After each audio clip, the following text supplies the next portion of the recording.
Buenas noches. Hoy vamos a tratar un libro que por ahí no queda tan predicado, no es tan predicado. Es el libro de Habacuc. Y como sé que van a tardar un rato en encontrarlo, vamos haciendo la introducción. El libro de Habacuc nos da relativamente poca información al lado de otros libros, pero aún así los principios teológicos que tienen una vigencia fácilmente aplicable con el hoy, con el presente. Y tiene una relación en un sentido lógico con Job, porque cuando leemos Job nos preguntamos por qué sufre aquel que es relativamente bueno. Y en el libro de Habacuc aparece otra pregunta que es difícil de responder. Es una pregunta paralela. ¿Por qué no son castigados los malos?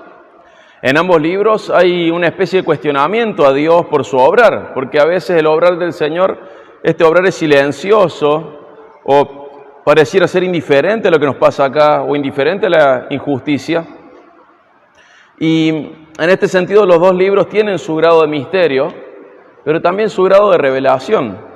Y este libro en particular, el de Habacuc, se desarrolla en un periodo muy feo de la historia de Israel.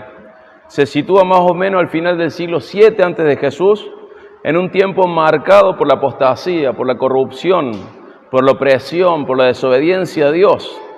Y la pregunta de fondo en el libro de Habacuc es esta: ¿por qué Dios no interviene? ¿Por qué Dios no actúa? ¿Por qué parece que no escuchara? ¿Acaso Dios es indiferente a la maldad? ¿Es indiferente al sufrimiento? Y Judá está enfrentando problemas internos, que son esto: la corrupción, la apostasía, el pecado, la opresión que entre ellos mismos se generan, pero también hay una amenaza externa. La invasión de los caldeos es algo que les preocupa, son los babilonios.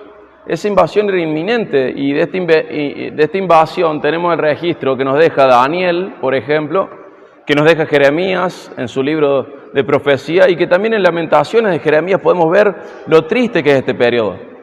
En medio de este contexto que es realmente de caos, nos volvemos a preguntar: ¿y Dios? Habacuc cuestiona las circunstancias que lo rodean, cuestiona por qué está pasando lo que está pasando, pero también se anima a cuestionar la aparente falta de acción de parte de Dios. Y su diálogo con Dios nos lleva a reconocer parte de la complejidad de nuestra fe, de las tensiones que hay a veces en nuestra fe, entre nuestra experiencia como humanos y lo que sabemos de Dios. Y este profeta lucha con preguntas que son muy profundas y muy angustiantes. Una de las preguntas de fondo es: ¿cómo puede Dios, siendo justo, permitir tanta maldad en la tierra? Otra pregunta es: ¿por qué parece que Dios no responde a nuestras oraciones? Y sus preguntas pueden encontrar eco en nuestras vidas, en nuestras mentes, en nuestros corazones, porque tenemos luchas y dudas en medio de este mundo que está lleno de injusticia y de sufrimiento. Por eso el mensaje de Habacuc, al igual que toda la Biblia, trasciende su contexto y nos lleva a nosotros a reflexionar en medio de la adversidad, en medio de conocer a Dios, pero ver que a veces nos sentimos como si a Dios no le importara lo malo que vivimos. Pero también nos lleva a tener certeza de la justicia divina y de la confianza en un Dios soberano, incluso cuando sus caminos son misteriosos para nosotros. El libro tiene solamente 3 capítulos, ¿sí? 3 capítulos. Y en algún momento lo vamos a predicar más profundamente. Hoy voy a enfatizar en un solo punto. A veces las prédicas son como una ametralladora y metemos un montón de puntos. A veces son como un arma de menos tiros. Y hoy va a ser un sniper. La idea es una sola bala. Un solo punto en el cual voy a profundizar, pero otra vez lo vamos a ver y vamos a poder profundizar en algunas cosas que hoy vamos a pasar por alto. A lo largo de este libro vamos a ver cómo se muestra esta progresión, desde la angustia generada por el contexto y la angustia generada por esa aparente indiferencia de parte de Dios, hasta la expresión de confianza en Dios. Insisto, voy a pasar por alto muchos detalles que enriquecen este libro, detalles importantes, pero nos va a quedar pendiente para hacer una serie sobre Habacuc. Vamos a elegir un solo punto hoy y vamos a dejar los otros pendientes. ¿Encontrar un Habacuc? Es difícil encontrarlo, en el celu es más fácil. Pero cuando se predica sobre Sofonías, Nahum, Habacuc, Ageo, escuchar el ruidito de Biblia así. Y a veces nos quedan medio relegados los libros que llamamos profetas menores. ¿Por qué los llamamos así? Porque son libros menores en comparación con los otros, pero de ninguna manera carecen de importancia o tienen una importancia inferior. Simplemente son libros más cortitos que los otros. Vamos a leer lo que es un diálogo, ¿sí? Vamos a ver lo que dice Habacuc, lo que Dios responde. Vamos a comenzar por el capítulo 1, vamos a hacer una recapitulación. Lo mismo vamos a hacer en el 2, lo mismo en el 3, pero vamos a ir a la conclusión luego. Habacuc 1. Dice Habacuc, oráculo que tuvo en visión el profeta Habacuc. ¿Hasta cuándo, Señor, pediré ayuda y no escucharás? Clamo a ti, violencia. Sin embargo, tú no salvas. ¿Por qué me haces ver la iniquidad y me haces mirar la opresión? La destrucción y la violencia están delante de mí. Hay rencilla, surge la discordia. Por eso no se cumple la ley y nunca prevalece la justicia. Porque el impío asedia al justo, por eso sale pervertida la justicia.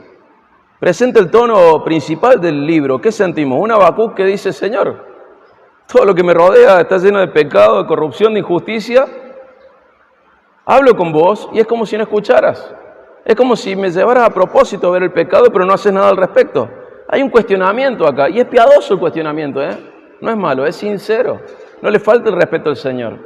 Pero le pregunta, ¿hasta cuándo, Señor, vamos a estar en medio del pecado, en medio de la corrupción? Y vos no vas a hacer nada, Señor. ¿Acaso vos no lo ves? Y Dios le va a responder, y la respuesta lo va a dejar más perplejo a Habacuc, como nos dejaría a nosotros. Dios responde, vamos a leer del 5 al 11. Miren entre las naciones, observen, asómbrense y quédense atónitos, porque haré una obra en sus días que ustedes no la creerían si alguien se las contara.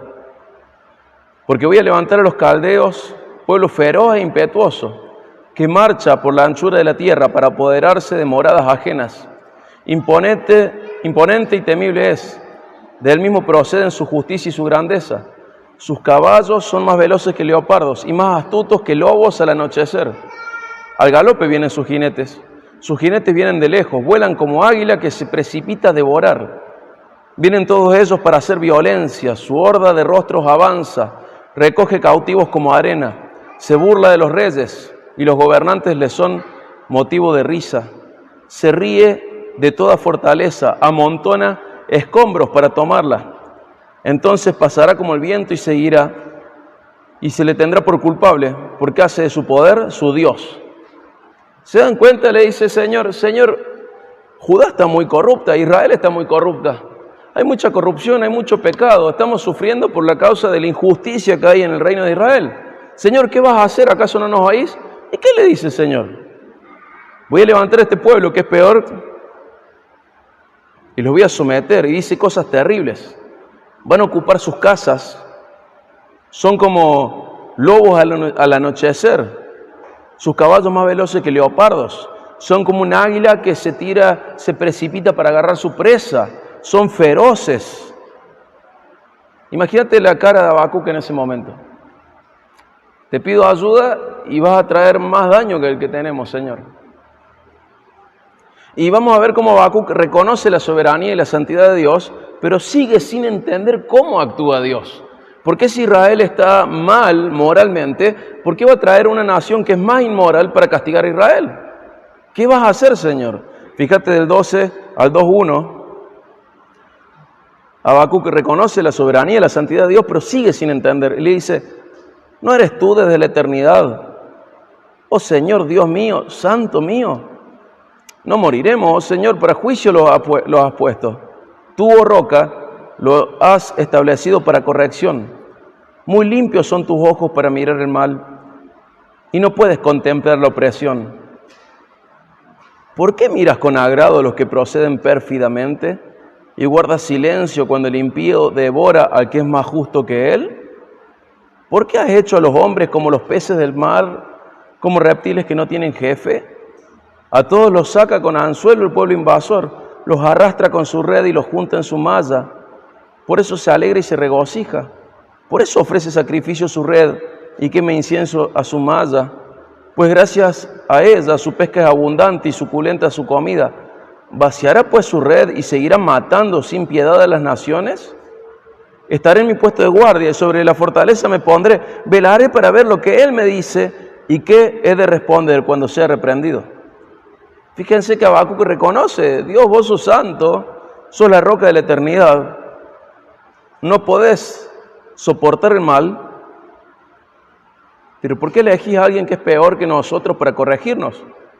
Dice, entendemos que los pones para corrección, pero justo ellos que son peores que nosotros nos van a arrastrar como cuando alguien arrastra en una red a los peces. Nos van a destruir, Señor. ¿Esos van a seguir matando sin piedad? Señor, vengo a orar con vos, vengo a hablarte porque Israel está mal. Y vos decís que este pueblo, que es peor, nos va a conquistar. Señor, no entiendo. El profeta Habacuc está angustiado por la maldad y la injusticia que ve a su alrededor. Se queja a Dios cuestionando por qué permite que el mal persista sin castigarlo. O sea, hay maldad en Israel y para corregir a Israel va a traer algo que es peor todavía.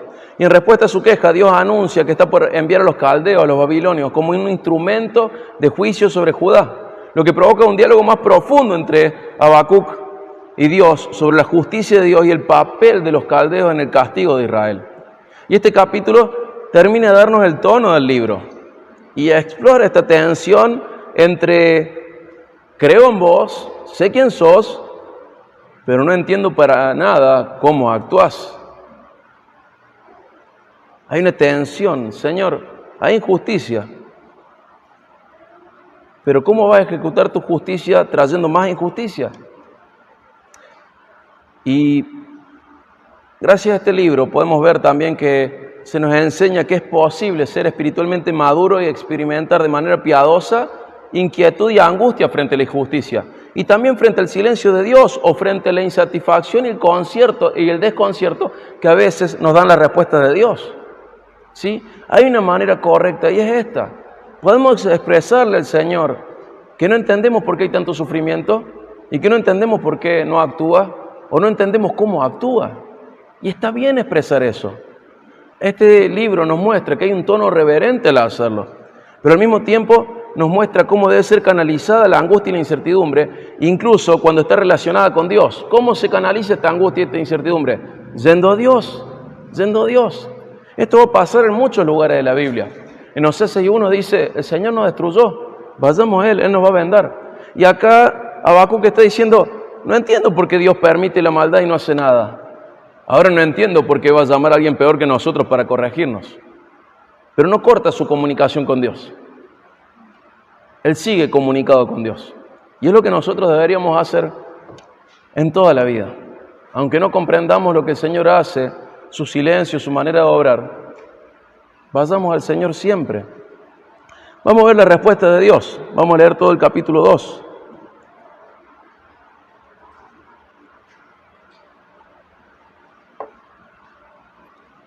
Veamos cómo terminaba la parte que es principio del 2. No sé por qué está dividido así el capítulo, pero debería ser el final del 1. Está como Habacuc expectante, dice, voy a estar como un guardia, velando y esperando a ver qué me responde el Señor. Y el 2.2 comienza esa respuesta hasta el final del 2. Y dice, entonces el Señor me respondió, escribe la visión y grábala en tablas para que corra el que la lea. Porque es aún visión para el tiempo señalado. Se apresura hacia el fin y no defraudará. Aunque tarde, espérala, porque ciertamente vendrá, no tardará. Así es el orgulloso. En él su alma no es recta, mas el justo por su fe vivirá. Además, el vino traiciona al hombre arrogante, de modo que no se queda en casa, porque ensancha su garganta como el Seol, y como la muerte, que nunca se sacia. Reúne para sí todas las naciones y recoge para sí todos los pueblos. ¿No pronunciarán todos estos contra él una sátira y burlas e intrigas contra él? Y dirán, ay del que aumenta lo que no es suyo, ¿hasta cuándo? Y se hace rico con préstamos. ¿No se levantarán de repente tus acreedores y se despertarán tus cobradores? Ciertamente serás despojo para ellos, porque tú has despojado muchas naciones, Todos los demás pueblos te despojarán a ti. Por la sangre humana y la violencia hecha a la tierra, al pueblo y a todos sus habitantes, ay del que obtiene ganancias ilícitas para su casa, para poner en alto su nido, para librarse de la mano de la calamidad. Has tramado cosa vergonzosa para tu casa, destruyendo muchos pueblos, pecando contra ti mismo. Ciertamente la piedra clamará desde el muro y la viga le contestará desde el armazón. Ay del que edifica una ciudad con sangre y funda un pueblo con violencia. ¿No viene del Señor de los ejércitos que los pueblos trabajen para el fuego y las naciones se fatiguen en vano? Pues la tierra se llenará del conocimiento de la gloria del Señor, como las aguas cubren el mar. Ay del que da de beber a su prójimo, ay de ti que mezclas tu veneno hasta embriagarlo para contemplar su desnudez. Serás saciado de deshonra más que de gloria. Bebe tú también y muestra tu desnudez. Se volverá sobre ti la copa de la diestra del Señor y la ignominia, la vergüenza sobre tu gloria. Porque la violencia contra el Líbano te cubrirá y el exterminio de las fieras te aterrará, a causa del derramamiento de sangre humana y la violencia hecha a la tierra, a la ciudad y a todos los que habitan en ella. ¿De qué sirve el ídolo que su artífice ha esculpido? ¿O la imagen fundida, maestra de mentiras, para que su hacedor confíe en su obra cuando hace ídolos mudos? Ay del que dice al madero, despierta, o a la piedra muda, levántate. ¿Será esto tu maestro? ¿Será que está cubierto de oro y plata y no hay aliento alguno en su interior? Pero el Señor está en su santo templo. Calle delante de él toda la tierra. Y acá nos dice que Dios va a juzgar a Babilonia también. Si luego leemos lo que pasa en el libro de Daniel, vamos a ver el cumplimiento de esta parte de Habacuc 2, donde Dios juzga y los medos y persas avanzan y conquistan a Babilonia. Pero tiene que quedarnos claro que esto comienza con el profeta esperando una respuesta de Dios a su queja sobre la injusticia. Y Dios responde indicando que eso que él está viendo se va a cumplir, pero en el tiempo perfecto, y también declara que el justo va a vivir por su fe. Y se presentan declaraciones sobre la destrucción de Babilonia y advertencias sobre su arrogancia, sobre su injusticia, sobre su opresión. Fíjense que mostraba que eran orgullosos, que ganaban de manera ilícita el dinero, que eran violentos, que eran personas de descontrol en cuanto a los vicios, incluso que eran inmorales sexualmente y que también eran idólatras. Y el capítulo enfatiza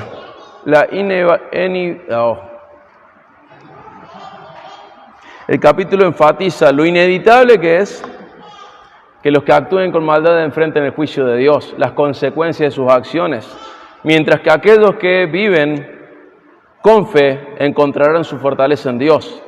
Además aborda la idea de que el juicio divino llegará en el momento adecuado, lo que proporciona cierto consuelo y cierto descanso y certeza en medio de la confusión y la injusticia. Le dice a Habacuc, espera, viví por tu fe, pero espera, lo que he profetizado se va a cumplir, lo que te he enseñado, le dice, en realidad se va a cumplir. Y se destaca esta idea que el justo va a vivir por su fe.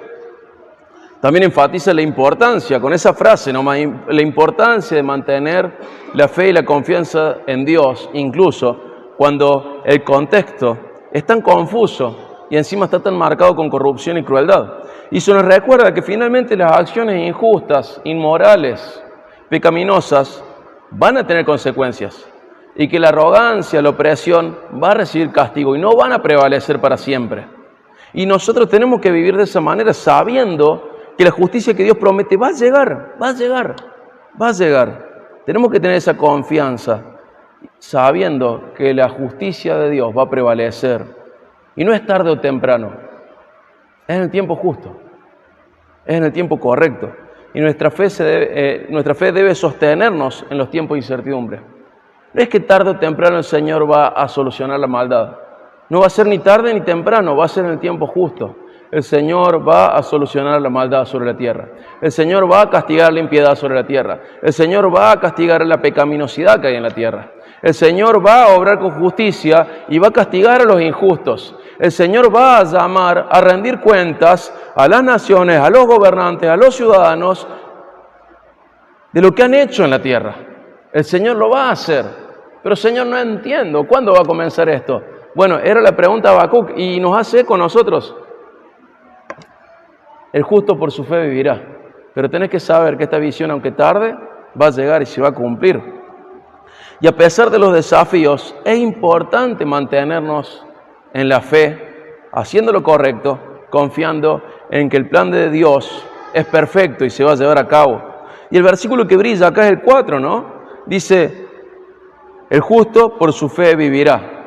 El justo por su fe vivirá. Y acá comienza un poco más la aplicación de manera más directa. La pregunta es, ¿cuál es nuestra fe por la que viviremos? ¿Cómo es tu fe? Tu fe. ¿Por tu fe vivirás? En el caso de Habacuc, parte de su fe por la que viviría era confiar en que Dios no solo es soberano, sino que también es perfecto y sabio y obra de manera perfecta y al tiempo perfecto. No solamente es todopoderoso y libre para hacer lo que desea, sino que también eso que realiza es perfecto en tiempo y forma, moldeado por su sabiduría. No era una fe de decir, bueno, se va a cumplir. No es que el Señor tiene razón y va a pasar. No. Habacuc va a poder resistir en cuanto tengas la certeza de lo que no estás viendo ahora. Dios es justo, soberano, perfecto y va a cumplir su plan y lo está cumpliendo incluso cuando no te sentís así.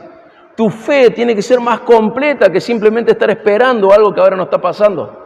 Tu fe tiene que producir tranquilidad y vida en tu corazón para que aguantes de la mejor manera posible lo que hoy está sucediendo. El justo por su fe vivirá. En nuestro caso, por supuesto, se relaciona al Evangelio y es el énfasis que Pablo le da en Gálatas 3:11. Pero eso, aunque esta frase tiene implicancias eternas y Pablo lo usa de esa manera en algunas partes, tiene otras implicancias para acá y ahora que impactan o involucran nuestra fe en aspectos del día a día. En Hebreos 10:38 habla de esto también. ¿Cómo es esa fe por la que vivimos ahora, hoy, acá? ¿Qué sabemos de la fe? ¿Cuántas veces hemos hablado de la fe? La fe no es optimismo. La fe no es ponerle muchas ganas a los sentimientos positivos, a las ideas positivas.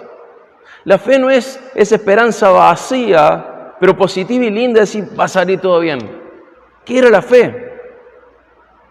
La fe es el conjunto de creencias que afectan nuestra vida. La fe es lo que creo, nacido de la revelación de Dios, que es la Biblia, y que me sostiene en pie acá y ahora.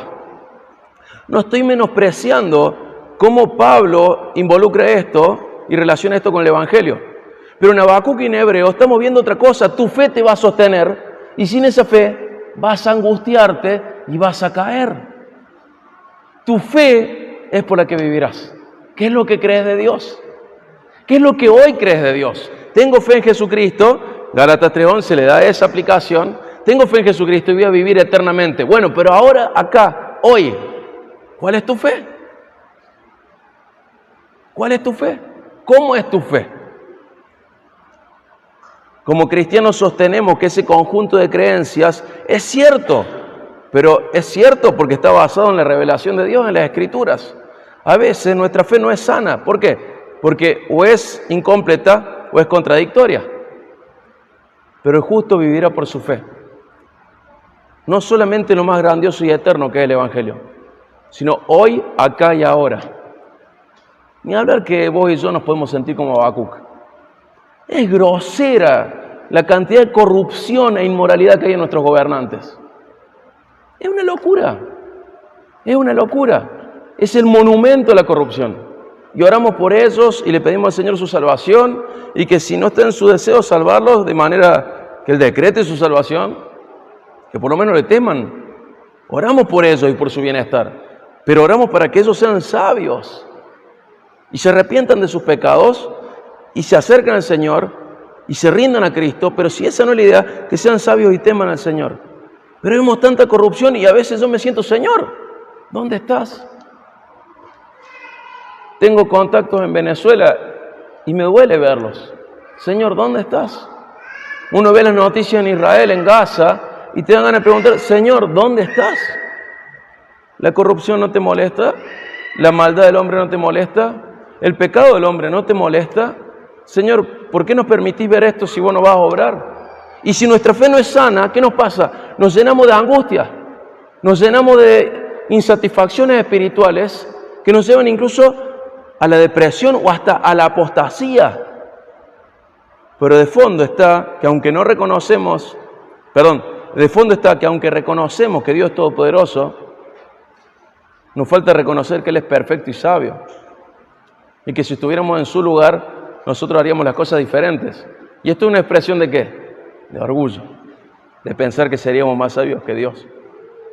Y aún así, a través de Habacuc se nos enseña qué tengo que hacer con todo este cuestionamiento, con estas ideas, con estos pensamientos. ¿Qué tengo que hacer? Ir al Señor. En algún momento el Señor le recriminó a Habacuc, no, sé genuino y anda al Señor.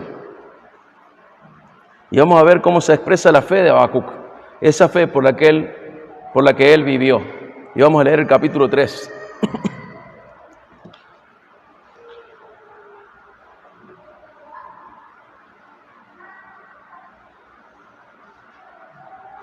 El capítulo 3 de Habacuc. Y acá se corta el diálogo. Y hay una oración que tiene como una forma de salmo, fíjense. Oración del profeta Habacuc en tono de Sigionot. Oh Señor, he oído lo que se dice de ti y temí. Aviva, oh Señor, tu obra en medio de los años. En medio de los años dala a conocer. En la ira, acuérdate de tener compasión. Dios viene de Temán y el santo del monte Parán. Su esplendor cubre los cielos y de su alabanza está llena la tierra.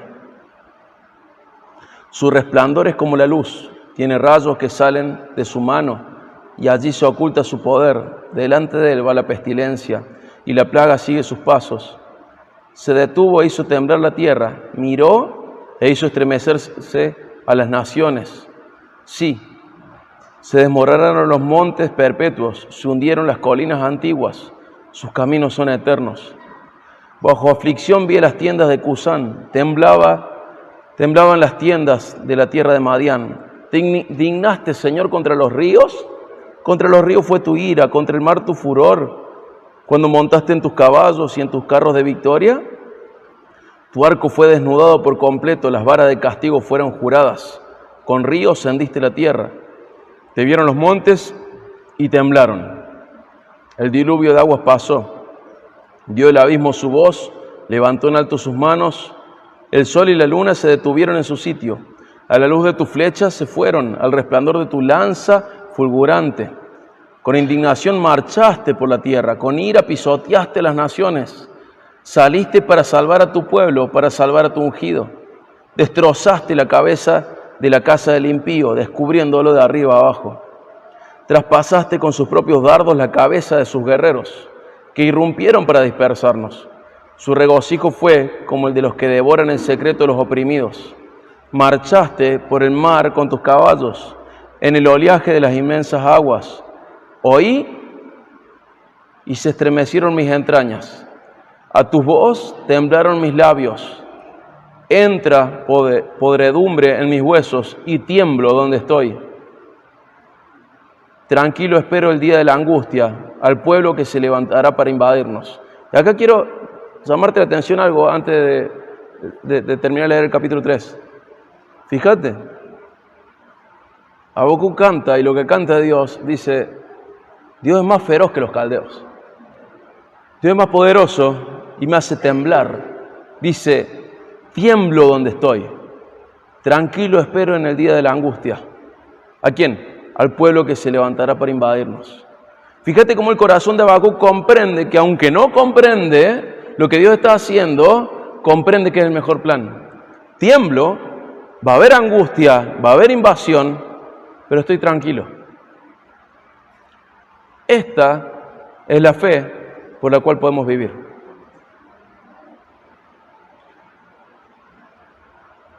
No sé por qué muchos cristianos piensan que el Hijo de Dios es inmune al sufrimiento. No sé por qué muchos cristianos piensan que el hambre no puede llegar a ellos, que la necesidad no puede llegar a ellos, que la falta de trabajo no puede llegar a ellos, que la pobreza puede llegar a ellos. No sé por qué lo piensan. Quizá por un salmo que dice: no he visto a justo sufrir o padecer hambre o mendigar pan.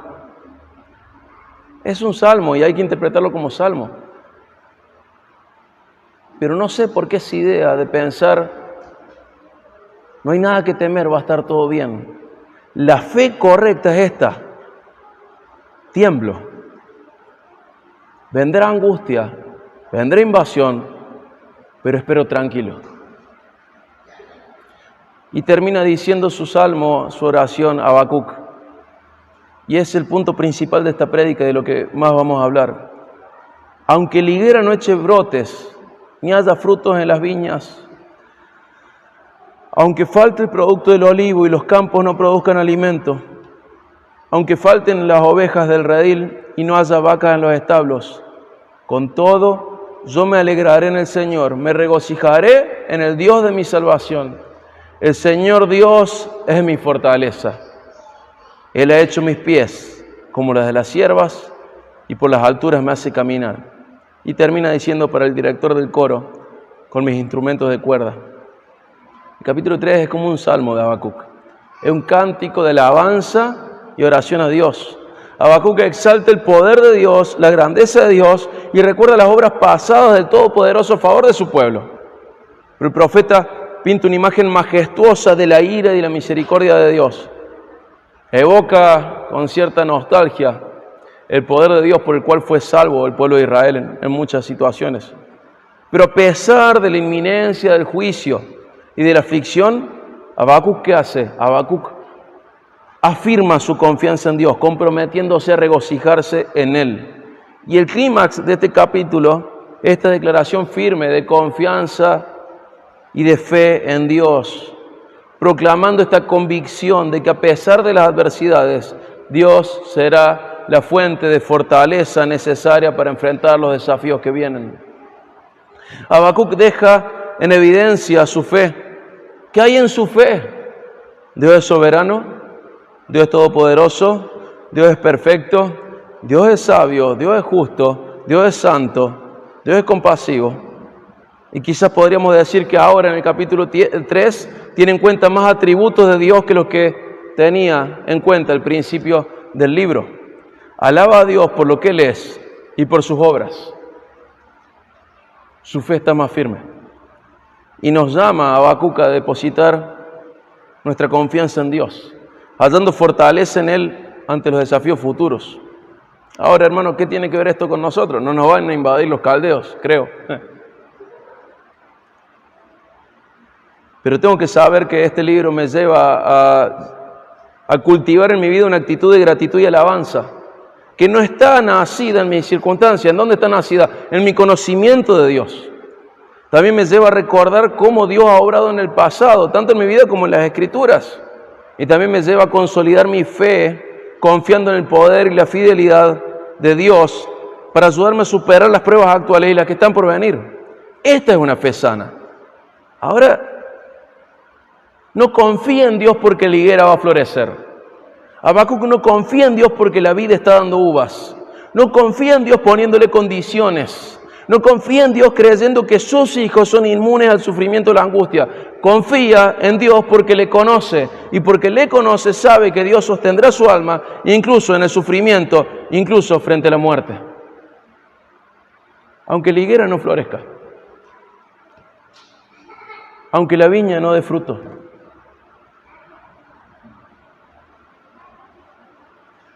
Aunque falte el producto del olivo, aunque los campos no produzcan alimento, aunque falten las ovejas del redil, aunque no haya vacas en los establos, con todo, yo me alegraré en el Señor, me regocijaré en el Dios de mi salvación. El Señor Dios es mi fortaleza. Hermano, el año que viene va a ser difícil. Aunque gane Milei, aunque gane Massa. El Señor nuestro Dios es nuestra fortaleza. Pero podemos vivir eso en cuanto nuestra fe esté sana. Si tu fe está ligada a cómo está la vid, a cómo está la higuera, a cómo está el redil, a cómo está el corral, no te va a ir bien.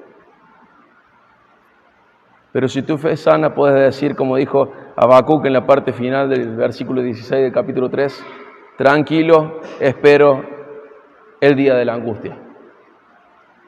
Hermanos, no entendemos por qué obra el Señor así. Y tenemos opciones.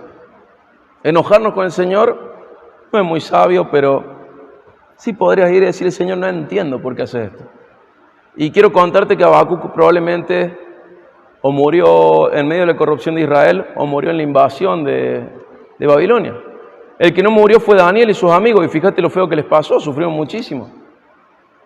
Jeremías tampoco murió, tuvo que exiliarse, luego fue encarcelado, fue puesto en un pozo. Lee Lamentaciones, fíjate lo que pasó. Pero el ejemplo de Habacuc, tranquilo espero el día de la angustia, ese ejemplo es el que tenemos que comprender. Pero ¿dónde puedo o cómo puedo hacer para vivir a la luz de este ejemplo?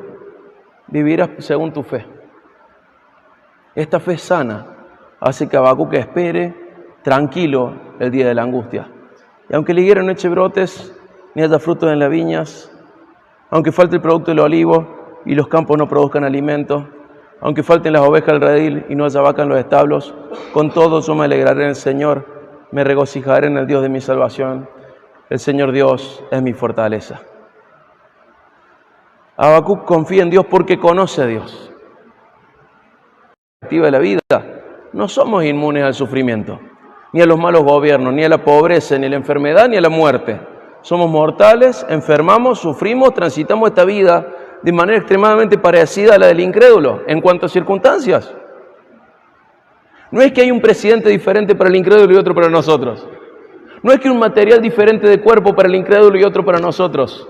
No es que hay una economía diferente para el incrédulo y otro para nosotros. Las circunstancias son iguales. ¿En qué cambia? En que el justo vivirá por su fe. ¿Cómo es la fe del justo? Tranquilo, espero el día de la angustia. Aunque la higuera no eche brotes, aunque en la viña no haya fruto, con todo me voy a alegrar en el Señor, el Dios de mi salvación. El Señor es mi fortaleza. No somos diferentes en las circunstancias, somos diferentes en lo esencial, en lo que está adentro. ¿Qué está adentro?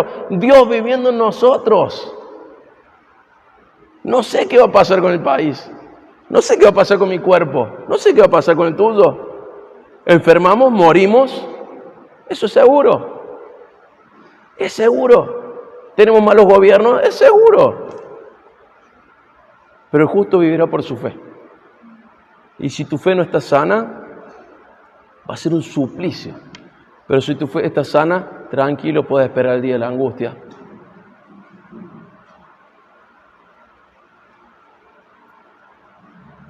Somos iguales al incrédulo en cuanto a circunstancias. Pero ¿dónde está la diferencia con el incrédulo? Bueno, te voy a dar algunas ideas.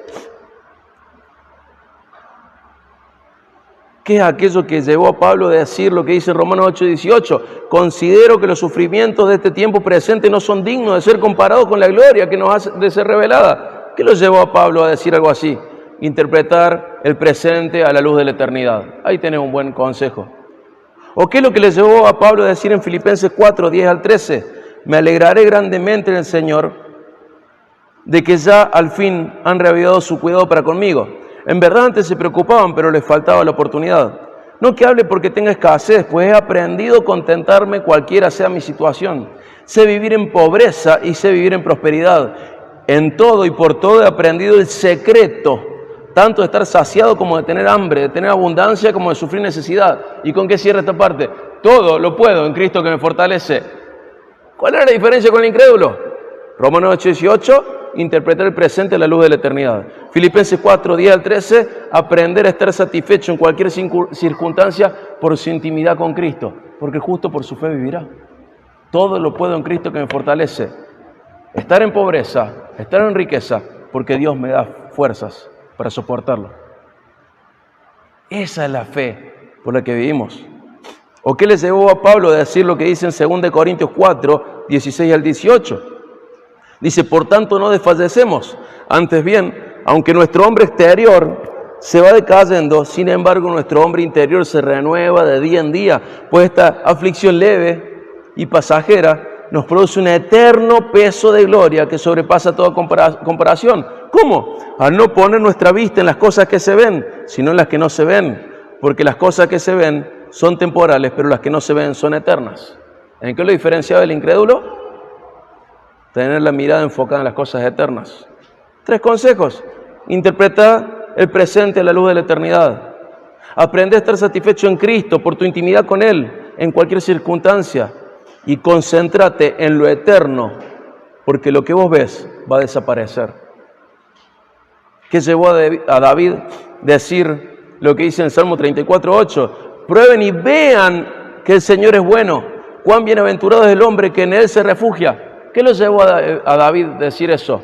Conocer a Dios y saber que Él es bueno. ¿Conocer a Dios, sabes que es bueno? ¿De qué sirve un refugio si no hay ningún problema? ¿Por qué David sabe que Dios es un refugio? Porque tuvo que ir a Él para ser refugiado. ¿Por qué David sabe que Dios es bueno a pesar de todo? Porque le conoció. ¿O qué les llevó a los hijos de Coré a decir lo que dice el Salmo 42, 10 al 11? Como quien quebranta mis huesos, mis adversarios me afrentan mientras me dicen todo el día, ¿dónde está tu Dios? El 42, 11 dice, ¿por qué te desesperas, alma mía, y por qué te turbas dentro de mí? Espera en Dios, pues lo he de alabar otra vez. Él es la salvación de mi ser y mi Dios. ¿Qué los llevó a los hijos de Coré a decir eso? Conocer a Dios de manera personal. Hago un compilado. ¿Cuál es la diferencia que hay entre el creyente, el que vive por su fe, y el incrédulo? Interpretar el presente a la luz de la eternidad. Aprender por la intimidad con Cristo a estar satisfecho en cualquier circunstancia. Tener la mirada enfocada en las cosas eternas. Conocer a Dios y saber que Él es bueno. Conocer a Dios de manera personal. Él es la salvación de mi ser y mi Dios, decían los hijos de Coré. La importancia de la fe, el conjunto de creencias en medio de la injusticia, es fundamental. Necesitamos confiar en la justicia divina y recibir fortaleza que se obtiene a reconocer la grandeza y la fidelidad de Dios. Y además, aunque la respuesta de Dios no siempre se ajusta a nuestras expectativas, su fidelidad siempre se mantiene constante para cumplir sus propósitos.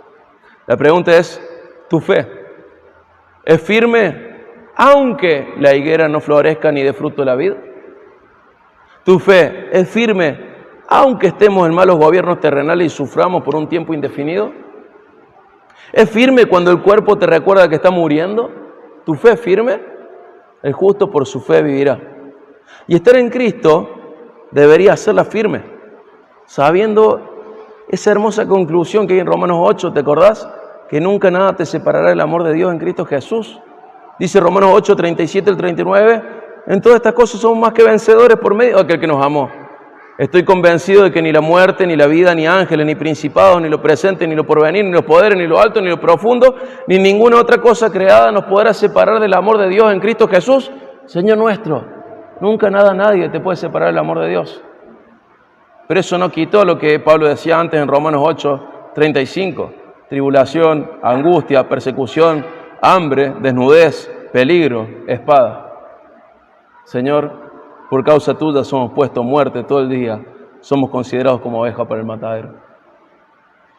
La diferencia con el incrédulo está en la fe. Pero no es este optimismo, va a salir todo bien, sino en conozco a Dios y aunque no entiendo lo que pasa, sé que Él es bueno.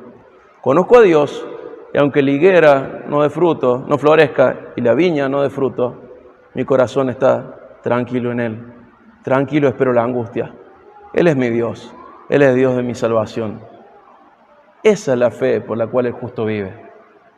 Si sos justo es porque has creído en Cristo y has sido declarado justo y sos justificado. Y esta es la fe por la que tenés que vivir. Conocer a Dios, conocer su carácter, conocer sus obras.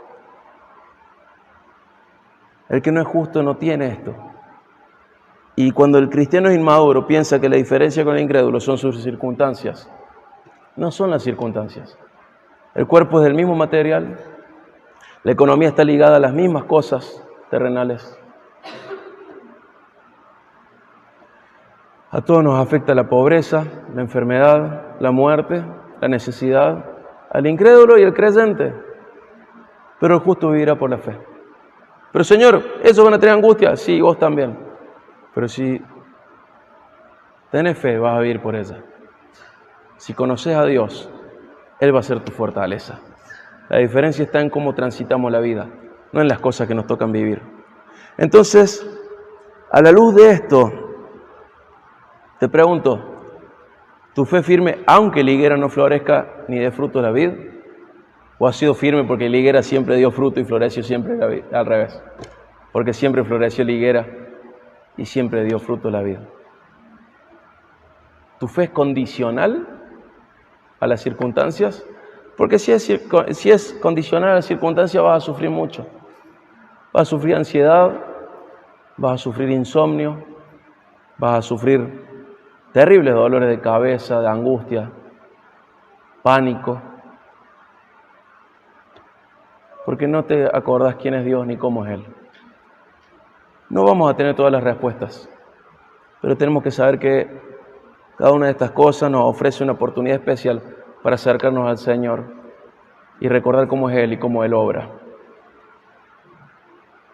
Y me preguntaba cuando leía Habacuc,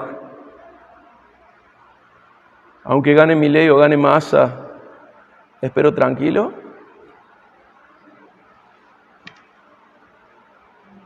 ¿Tanto me puede afectar a mí el gobierno terrenal? ¿Tanto me puede pegar que mi cuerpo se enferma y muere? ¿Tanto me puede pegar que mi economía no sea la mejor? Me encanta cómo termina el 2 diciendo: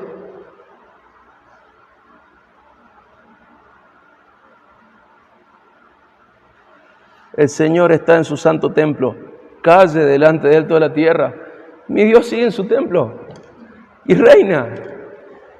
Y no me tiene que importar tanto si gana Massa o Milei. Más allá de la batalla cultural que está relacionada a la guerra espiritual y todo lo que sembramos y todo lo que tiene que ver con eso, no lo hacemos porque nos afecta.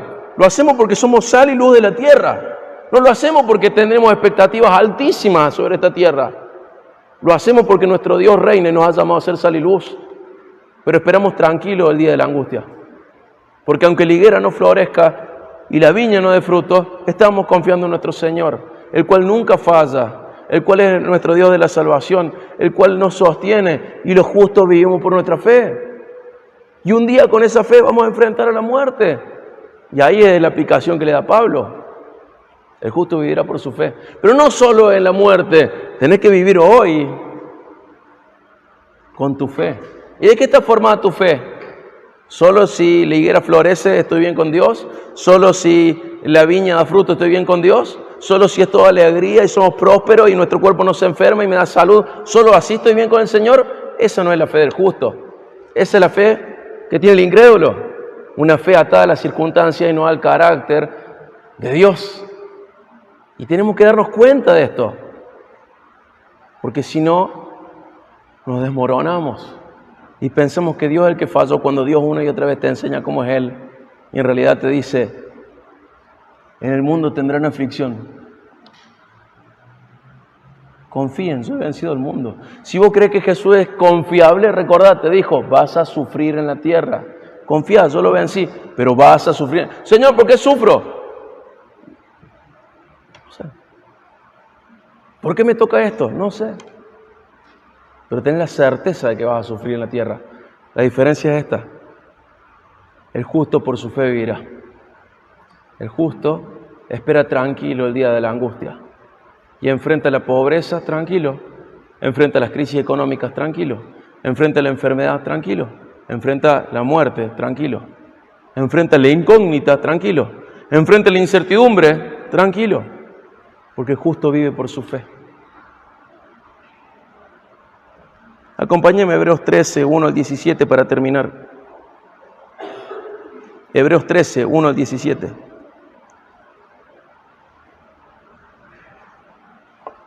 Porque responde la pregunta esta: ¿qué hago mientras espero tranquilo? ¿Qué más tengo que hacer, Señor? Bueno, lo principal es que conozcas a tu Dios.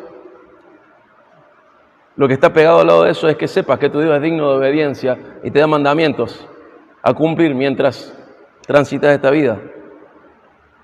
Y estos mandamientos merecen ser obedecidos porque son de Dios, y por otro lado a vos te conviene obedecerlos.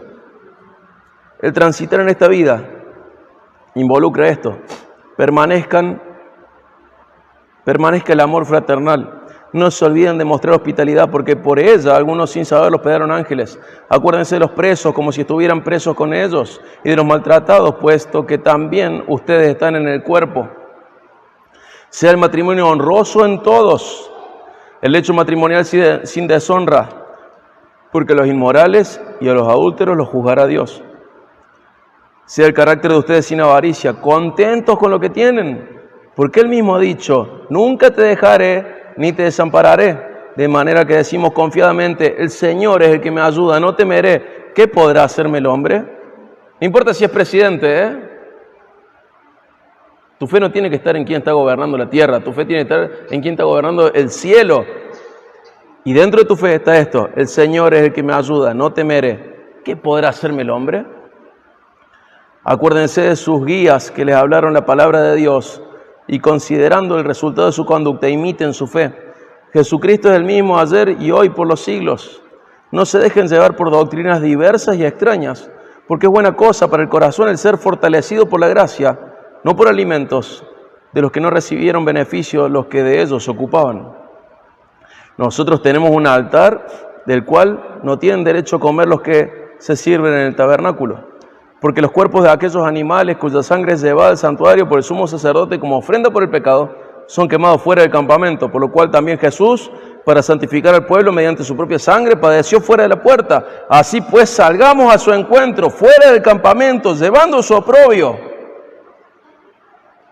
Viví un cristianismo que sea rechazado por el mundo. Salgamos al encuentro de Jesús, fuera del campamento, llevando su oprobio, porque no tenemos aquí una ciudad permanente, sino que buscamos la que está por venir. Esa es nuestra fe. No somos de acá, nuestra confianza no está en acá. Esto va a perecer, lo que vemos va a desaparecer. ¿Dónde tengo que mirar? Lo que no veo, lo eterno. En esa fe vas a vivir. No tenemos aquí una ciudad permanente, sino que buscamos la que está por venir. Por tanto, ofrezcamos continuamente mediante Él el sacrificio de alabanza a Dios, es decir, el fruto de labios que confiesan su nombre. Y no se olviden ustedes de hacer el bien y de la ayuda mutua, porque de tales sacrificios agrada a Dios. Obedezcan a sus pastores y sujétense a ellos, porque ellos velan por sus almas, como quienes han de dar cuenta. Permítanles que lo hagan con alegría y no quejándose, porque eso no sería provechoso para ustedes. Hermanos, salgamos al encuentro de Jesús. No tenemos aquí una ciudad permanente, sino que buscamos la que está por venir. Calle toda la tierra delante de Dios. Él sigue en su santo templo. Que no te afecten tanto las elecciones. Esta no es nuestra casa. Seamos sal acá, seamos luz, denunciamos la corrupción, como dice Efesios 5, pero que eso no te afecte. Denuncia tranquilo, pero sin que te afecte. Espera tranquilo el día de la angustia. No te confundas. Tenés que denunciar la maldad. Pero cuando esa maldad que vos denuncias te hace daño, perdiste. Perdiste. Tu fe se hace chiquita y pensás que Massa, Milei o Alberto son más poderosos que tu Dios. Perdiste. El justo vivirá por su fe. ¿Cuál es tu fe? Te animo a tener la fe de Habacuc. Tranquilo, espero el día de la angustia. Aunque la higuera no eche brotes, ni haya frutos en la viña, aunque falte el producto del olivo y los campos no produzcan alimento, aunque falten las ovejas del redil y no haya vaca en los establos, con todo, yo me alegraré en el Señor, me regocijaré en el Dios de mi salvación. El Señor, Dios, es mi fortaleza. Que el Señor te bendiga y que vos puedas conocer la fe por la cual vivimos. No solo el día de la muerte, esa fe en Cristo que nos lleva a casa, sino acá y ahora, para que acá y ahora tengas lo que Cristo vino a darte, vida en abundancia. No importa cómo esté la higuera, no importa cómo esté el corral, no importa cómo esté la viña, no importa quién gobierne la tierra, nuestro Dios reina y Él es nuestra fortaleza. Amén. Padre, te rogamos, Señor, que nos ayudes a tener una fe más firme, más correcta, más pulida, más pura, Señor, más bíblica. Que comprendamos que no nos diferencia del incrédulo el contexto ni las circunstancias, sino que nos diferencia cómo los atravesamos. Ayúdanos, Padre, a tener una fe sana, que contempla la variedad de cosas que nos pueden pasar y que podamos procesarlas a la luz de tu palabra. Señor, te doy gracias, así como muchas veces te damos gracias por el ejemplo de Job, que se pregunta por qué le pasan cosas feas a los que son relativamente buenos. Te doy gracias por el libro de Habacuc, que nos lleva a pensar, Señor, ¿por qué no frenas la maldad y la corrupción tan grosera que hay en la tierra? Pero te doy gracias porque Él nos enseña a canalizar esto y saber que nuestra vida está en vos, nuestra fortaleza está en vos y no en las circunstancias. Y que una fe sana, correcta, verdadera, es incondicional. Y está ligada a conocerte, a conocer tu carácter y tus obras. Señor, te ruego que podamos vivir como hijos tuyos, a la luz de lo que predicamos, a la luz de lo que has revelado en las Escrituras. Te doy gracias, Padre, porque este pasaje, el justo vivirá por la fe, tiene su máxima aplicación en Cristo. Y nos hiciste salvos por gracia a través de la fe. Gracias, Señor. Ayúdanos a ver también cómo este pasaje tiene aplicación en el día a día para poder vivir esa vida en abundancia que vos diseñaste para nosotros acá y ahora. Que más allá de las circunstancias podamos vivir fortalecidos en vos. Y aunque temblemos y esperemos el día de angustia, estemos tranquilos como Habacuc. Gracias, Señor, por el ejemplo de nuestro hermano Habacuc. Ayúdanos, Señor, a caminar de tal manera que te agrademos. Gracias, Padre. En el nombre de Jesús, nuestro Salvador, por quien vivimos. Amén.